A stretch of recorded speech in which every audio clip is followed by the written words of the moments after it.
First Contact Protocol. The ceremonial fleet of the Galactic Accord emerged from hyperspace at the edge of Earth's solar system in perfect formation. 300 vessels, arranged in the traditional bloom of welcome, their hulls gleaming with bioluminescent patterns that pulsed in synchronized greeting. Each ship bore the sigils of their respective worlds, the flowing script of the Valkyrie, the geometric precision of the Orthani, the musical notations of the singing worlds. It was beautiful. It was peaceful. It was, by every measure of galactic civilization, the highest honor one could bestow upon a newly discovered sapient species. Ambassador Velthur stood on the observation deck of the Harmonious Dawn, his 4 eyes reflecting the soft glow of Earth's star. The third planet, the one their probes had identified as harboring intelligent life, hung like a blue jewel in the darkness. His translator implant hummed softly, ready to bridge the gap between their species and these new beings. In his primary manipulator, he held the Accord's gift, a crystalline archive containing 10,000 years of accumulated knowledge, freely given as was tradition. Maintain formation, he instructed his pilot. Let us show them the beauty of unity. What Velthur didn't know, what none of the Accord could have known, was that humanity had been watching them since the moment their hyperspace wake rippled through local space deep beneath the Rocky Mountains, in a bunker that had survived 3 world wars and 2 extinction-level asteroid deflections. Admiral Sarah Chun stared at the tactical display with the kind of expression that made junior officers check their safety protocols twice. 300 contacts, reported Lieutenant Morrison, his voice tight. Unknown configuration. Unknown technology. They just appeared at the heliopause. Appeared? Chun repeated flatly. Ships don't just appear, Lieutenant. They jump, they warp, they fold, but when 300 unknown vessels materialize at your doorstep in military formation, you don't call it appearing. You call it an invasion. The holographic display rotated slowly, showing the alien fleet from every angle. The arrangement looked ceremonial, almost artistic, but Chun hadn't become the youngest admiral in the Defense Coalition by trusting appearances. She'd earned her rank in the asteroid wars, where a single moment of hesitation meant cities died. Formation analysis? She demanded. That's the thing, ma'am. Morrison pulled up a tactical overlay. It's not optimal for any military doctrine we recognize. Maximum separation, minimal overlapping fields of fire, no clear command structure. If I didn't know better, I'd say they're showing off rather than preparing for combat. Or they're so advanced they don't need conventional tactics. Chun's finger traced the outer edge of the formation. Signal status?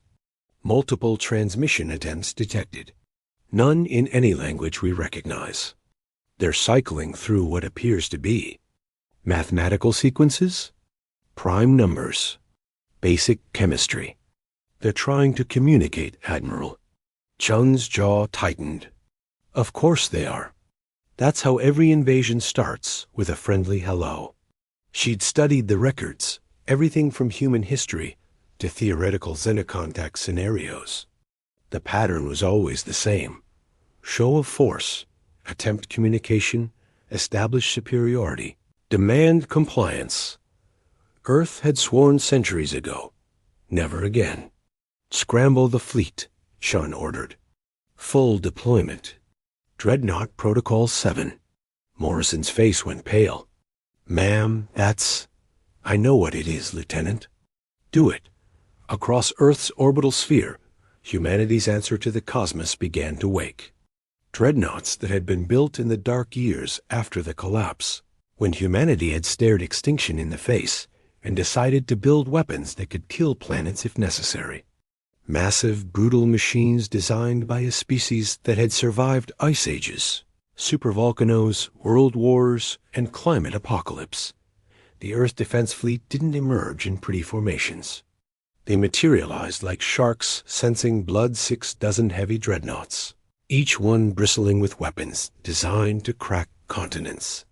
Rail cannons that could accelerate projectiles to relativistic speeds, plasma lances that burned at stellar temperatures, nuclear-pumped X-ray lasers, and the new prototype, zero-point kinetic, impactors that could theoretically punch holes in space-time itself.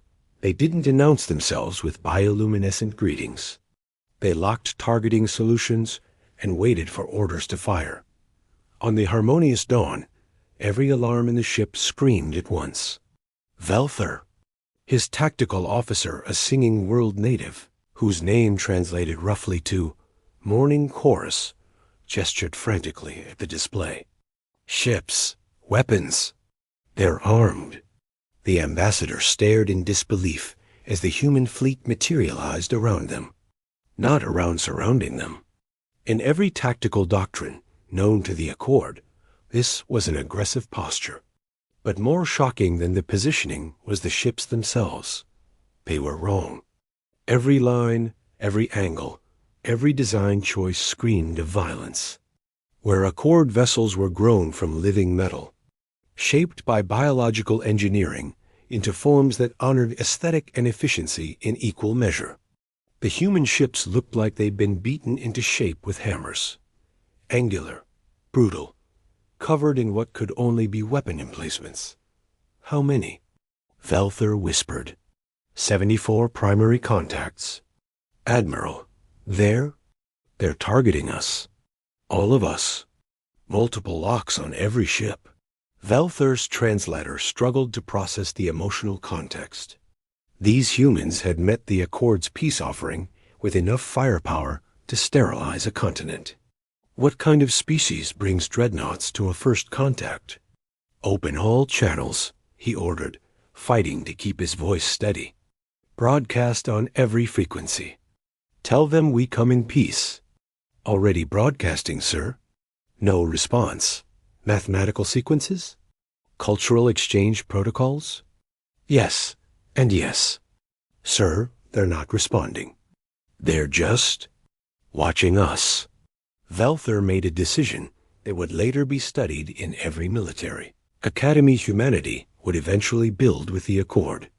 He ordered a single ship, the smallest in their fleet, a scout vessel, to move forward and project a holographic image. Open manipulators, no weapons. Universal symbols of peace. It was meant to be a gesture of absolute non-aggression. Contact breaking formation, Morrison reported, moving toward the flagship cluster. Chun's eyes narrowed. Weapon status? The scout is. Admiral, it's not armed. At all. Our scans show biological systems, communication arrays, and what looks like a massive holographic projector. No weapons, no shields worth mentioning. It's broadcasting what our AI interprets as peaceful intent. A probe, Chun said. Testing our response time. Asterisk or an actual peace envoy. Chun looked at her tactical officer. Morrison was young, brilliant, and still believed the universe operated on good intentions. She remembered being that naive once, before the collapse, before she'd watched orbital platforms rain fire on cities, because humanity had been too slow, too trusting, too unprepared. Prepare to fire a warning shot, she commanded. Rail cannon, minimum charge. Put it across their bow close enough to make the point, far enough to avoid collateral damage. Ma'am, if they really are peaceful, then they'll back off and we'll talk. If they're not, we'll have established rules of engagement. Fire when ready. The rail cannon spoke with the voice of accelerated tungsten. The projectile, a simple metal rod moving at a fraction of light speed, screamed past the scout vessel close enough that its wake disrupted the holographic projection. It continued outward into space. A clear message. Come no closer. On the harmonious dawn, every being present experienced true fear for the first time in their species' recorded history. The projectile's kinetic energy alone could have vaporized their scout ship, and the humans had fired it with casual precision, threading a needle through their formation without hitting anything. "They fired on us," Morning Chorus whispered. "The humans fired weapons at a peace envoy. Asterisk, defensive positions." Velthur ordered, his training overriding his shock. "All ships evasive, but the Accord ships were designed for exploration, not combat. Their evasive maneuvers were sluggish, unpracticed. Several vessels collided in their panic, hulls scraping against each other. One ship, trying to rotate faster than its biological systems could compensate, fired its maneuvering thrusters at full power. The chemical exhaust plume erupted directly toward the nearest human dreadnought. On the UDFS Indomitable, proximity alarms shrieked. Asterisk. "Incoming fire," the weapons officer shouted. "Chemical propellant, high velocity. Evasive action." The dreadnought's captain didn't wait for confirmation. Battle computers registered the thruster exhaust as a potential weapon discharge. Countermeasures deployed automatically point defense systems engaging. The ship rolling to present its armored prow. The thruster plume dissipated, harmlessly against the dreadnought's ablative armor, but the damage was done. Both sides now believed they were under attack. "All ships weapons free." Chun's voice cut through the chaos. "Fire for effect. Targeting solutions on VUAIT." The voice that interrupted was young, desperate, and speaking through every communication system simultaneously. "Wait, please wait." Everyone froze.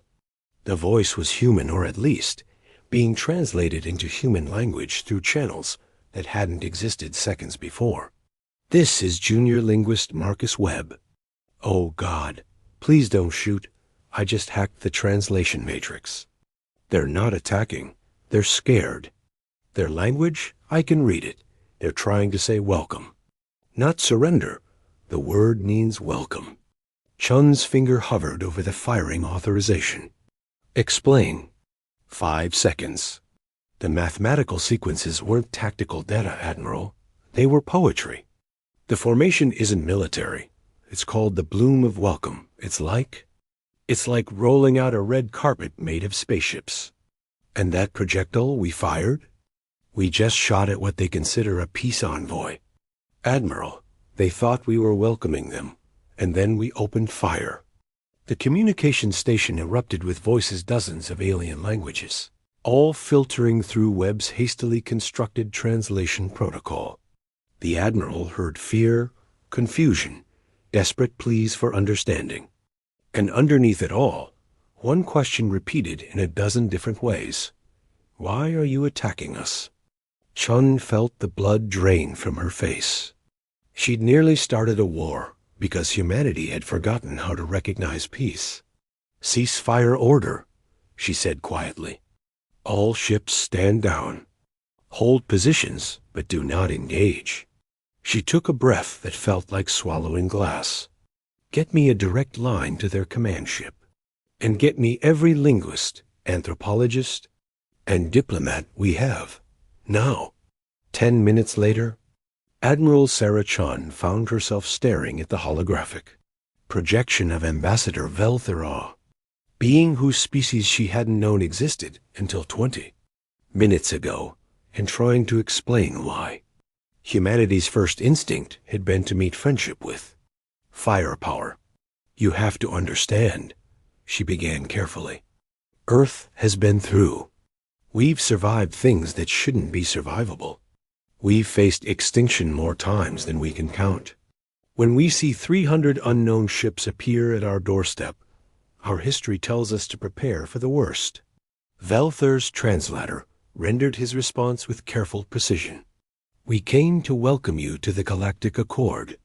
We came to offer knowledge, friendship, alliance. We came in peace, Admiral Chun. Why would we come any other way?"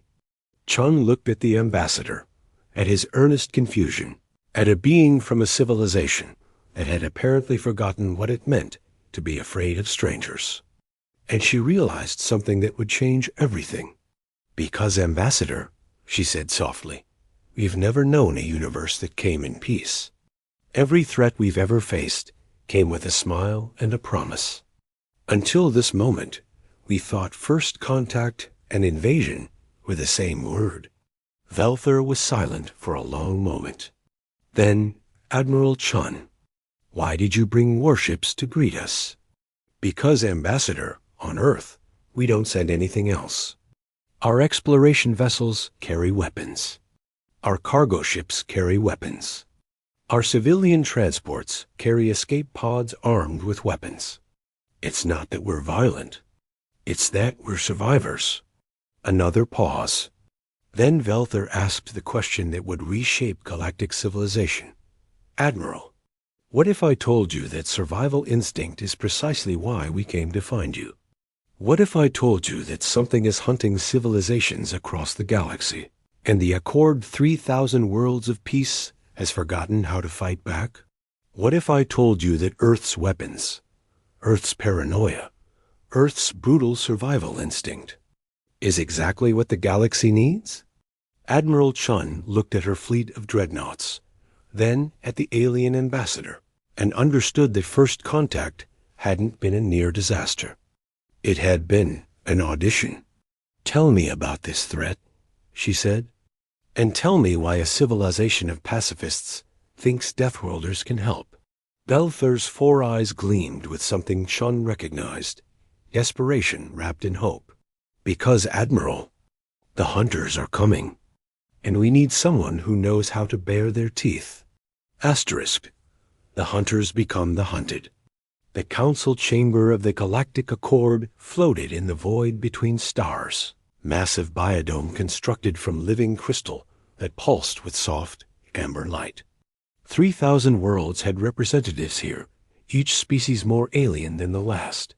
Admiral Sarah Chun walked through the chamber in her full dress uniform, flanked by 2 Marine guards, whose presence had caused considerable alarm among the pacifist delegates.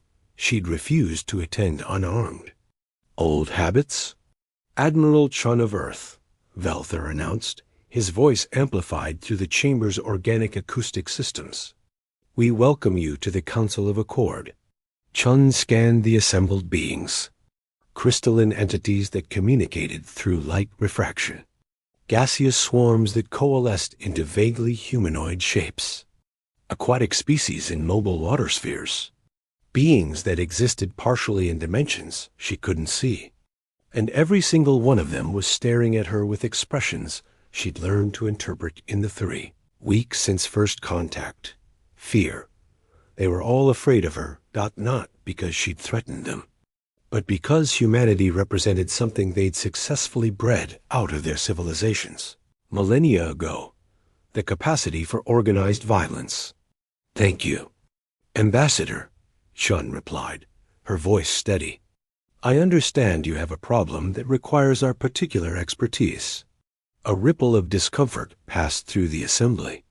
A Velkari counselor, whose name translated as Peaceful Rising, spoke next. We prefer to call it a ... challenge. The Accord does not believe in framing issues as problems requiring violent solutions.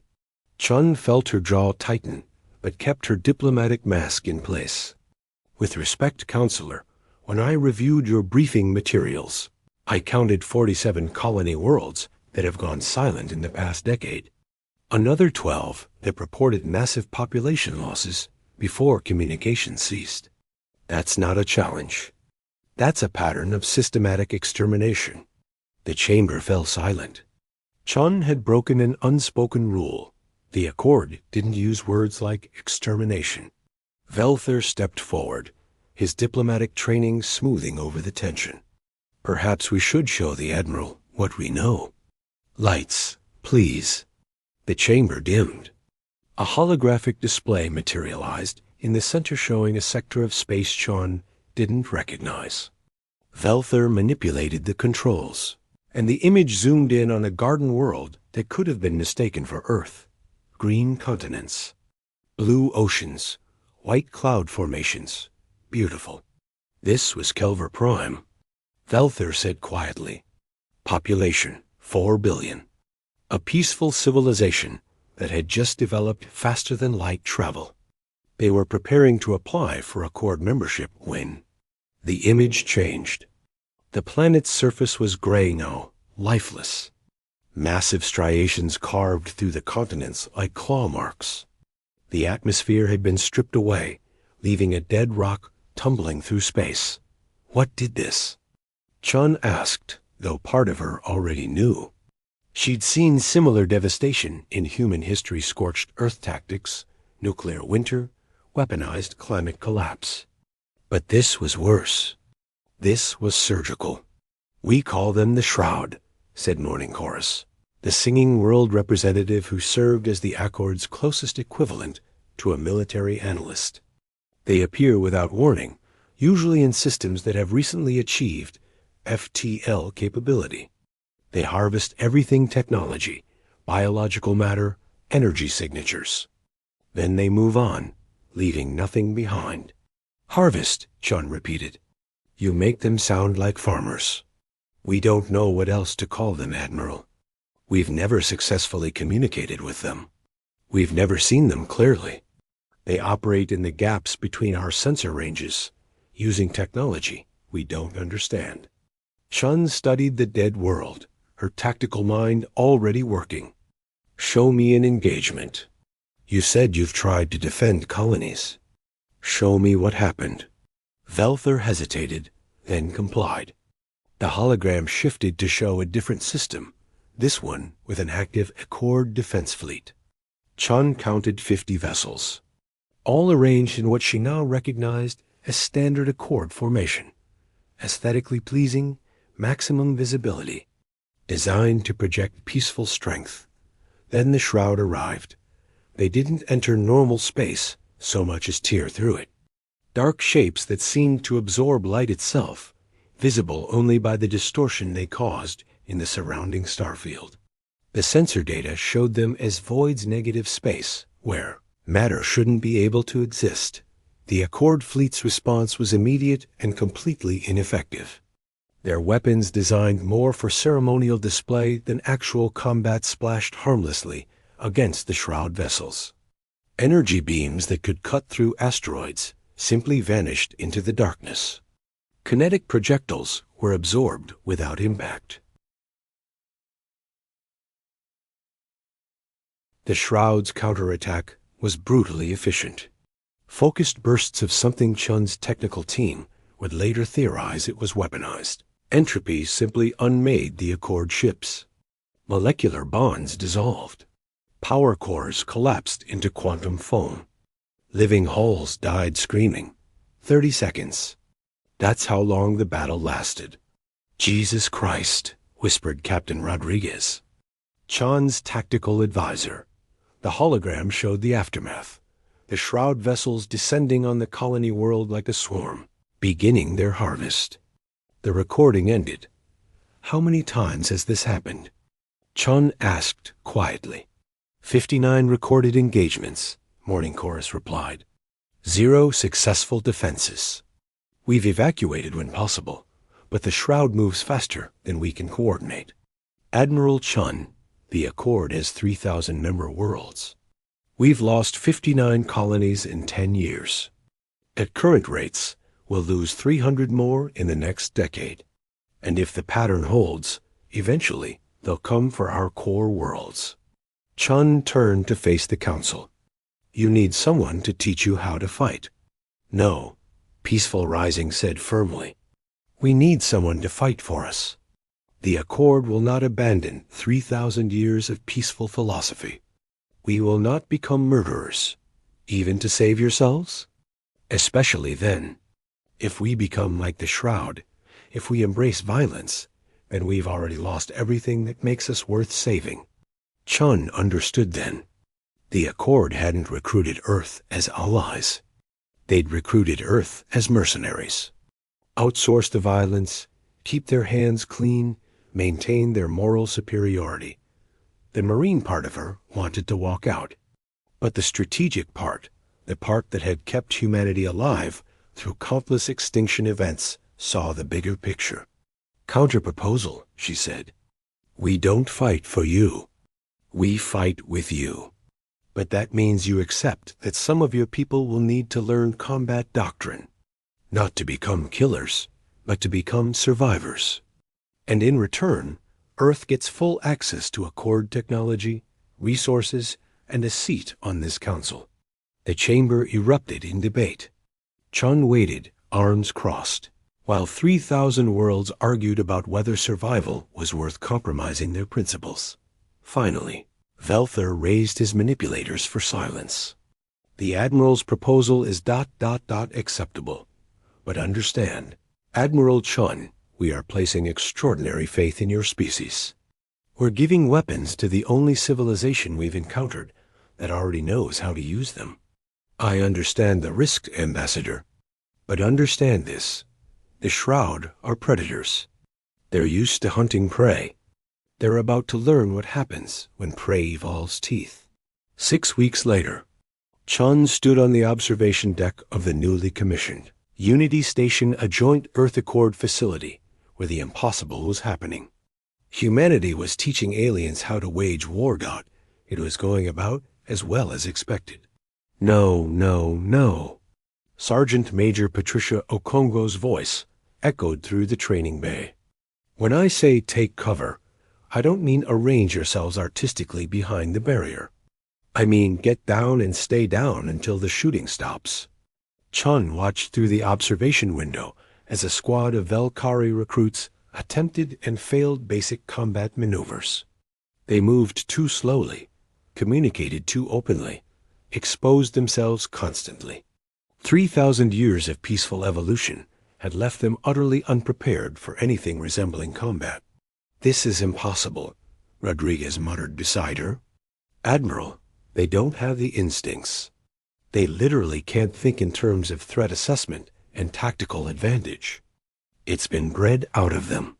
Then we breed it back in, Chun replied. Not through genetics, through training, experience, and necessity. They'll learn, Captain. They have to. A proximity alarm interrupted her thoughts. Chun's command tablet lit up with an urgent message from long-range sensors. Shroud signature detected. Trajectory. Velkar Secondary Colony. ETA. 4 hours. Get me fleet command, Chun ordered. And recall all training personnel. The Shroud just gave us our first real test. The colony world of Velkar 2 housed 3 million souls farmers, artists, scientists, families who'd never seen violence in their lives.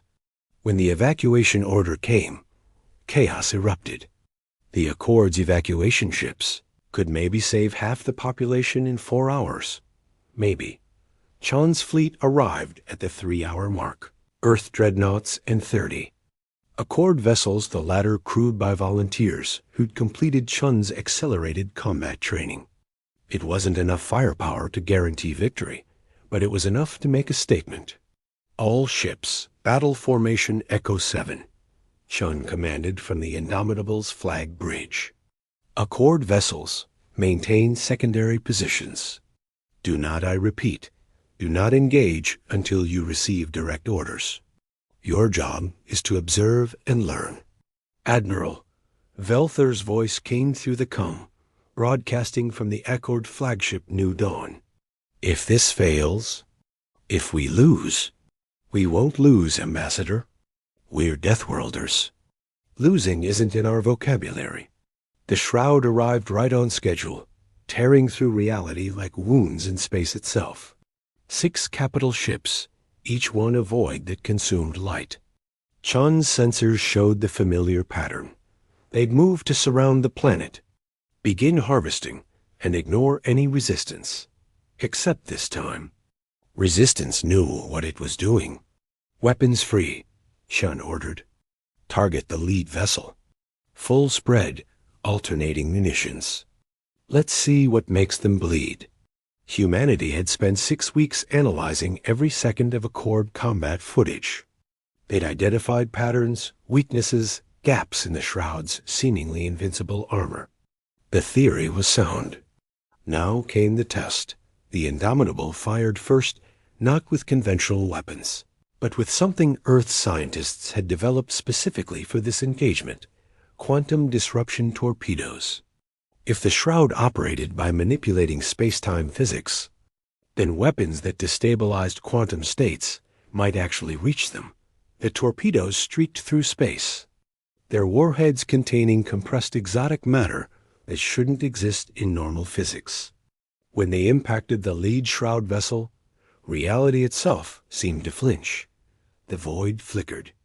Just for a second, Chun saw something underneath a structure of impossible geometry. Angles that hurt to look at, surfaces that reflected light that wasn't there. And it screamed. The sound shouldn't have been possible in vacuum. But it resonated through every hull, every cum system. A noise that bypassed ears and went straight to the primal fear centers of every brain present. The shroud vessel recoiled, its perfect darkness flickering with something that might have been pain. "Target is responding," Rodriguez shouted. "We heard it, Admiral. Whatever that thing is, it can be hurt. All vessels, concentrate fire," Chun commanded. "Don't let up. If it bleeds, we can kill it." The battle that followed would be studied for generations. Humanity didn't fight the way the Accord had, standing still, trading blows, hoping for the best. Earth's dreadnoughts moved like sharks, never staying in one position, constantly adjusting angles, using the planet's gravity well for cover, coordinating fire with a precision that came from centuries of practice. The shroud adapted quickly. They were intelligent, tactical, and ruthless. But they'd grown comfortable hunting prey that didn't fight back. When the second shroud vessel flickered and collapsed, dissolving into quantum foam, the remaining four did something the Accord had never seen them do. They retreated. "They're running," Rodriguez whispered in disbelief. "Admiral, they're actually withdrawing." Chun watched the shroud vessels tear back through reality, fleeing into whatever dimension they called home. Her tactical display showed minimal damage to her Fleet 2 dreadnoughts, with moderate hull damage. One Accord vessel that had panicked and collided with an asteroid. They'd won. Earth had fought the shroud and won. "Casualty report," she ordered, forcing herself to stay professional, even as adrenaline sang through her veins. 53 wounded, 7 critical. No fatalities on our side. The colony is secure. Admiral, we actually saved them." Chun looked out at the planet below, at 3 million lives that would continue because humanity had remembered how to fight. Then she opened a channel to Velther. "Ambassador, tell the Council what happened here today. Tell them that the Shroud aren't invincible. They're just predators who've never faced prey with claws." Velther's image appeared on her screen, all 4 of his eyes wide with an emotion Chun had learned to recognize. Hope, asterisk, Admiral Chun. "You didn't just defeat them. You made them afraid. In 10 years of attacks, we've never seen the Shroud retreat. They've never shown fear before. That's because they'd never met a Deathworld species before, Ambassador. Where you come from, evolution created art and philosophy. Where we come from, evolution created survivors. The Shroud thought they were apex predators." Chun smiled, and it was not a gentle expression. "They're about to learn they're wrong." 3 months later, the war had turned. Not one Chun wasn't naive enough to think 6 engagements meant victory, but turned. The Shroud still attacked, but now they faced coordinated resistance.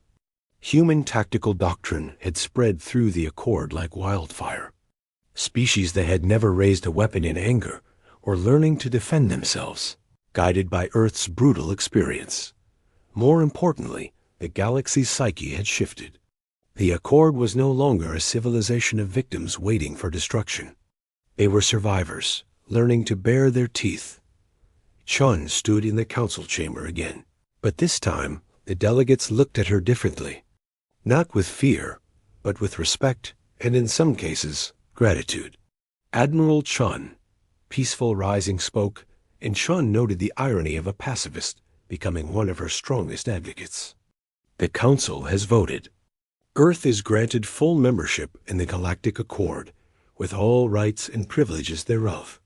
Additionally, you are hereby appointed Supreme Commander of Accord Defense Forces, with authority to coordinate military responses across all member worlds.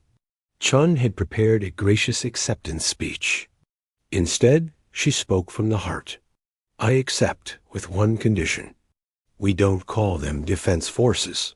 We call them what they are, the Accord, Survival Fleet. Because that's what this has always been about, not conquest, not glory, not even justice. Survival, the right of every species to exist, to grow, to choose their own path, without fear of extinction. She looked around the chamber, meeting the eyes, or equivalent sensory organs of beings from 3,000 worlds. You invited humanity into your civilization because you needed warriors. But here's what Earth learned through 10,000 years of barely surviving. The best warriors are the ones who remember what they're fighting for. Not territory, not resources, not revenge. We fight for the right to exist in a universe that keeps trying to kill us. You asked why we brought dreadnoughts to first contact, why we meet every unknown with weapons ready. It's because we're afraid, Ambassador. Every human carries the genetic memory of extinction events, of times when our entire species nearly ended. That fear made us dangerous, but it also made us determined. And now that determination is yours too. The Shroud wanted to harvest civilizations that had forgotten how to fight back. Instead, they awakened something that should have scared them. 3,000 peaceful worlds learning to fight, guided by one Deathworld that never forgot how. Velthor stepped forward, extending his manipulators in the gesture Chun had learned meant deepest respect. Admiral Chun, on behalf of the Galactic Accord, I ask, will humanity stand with us?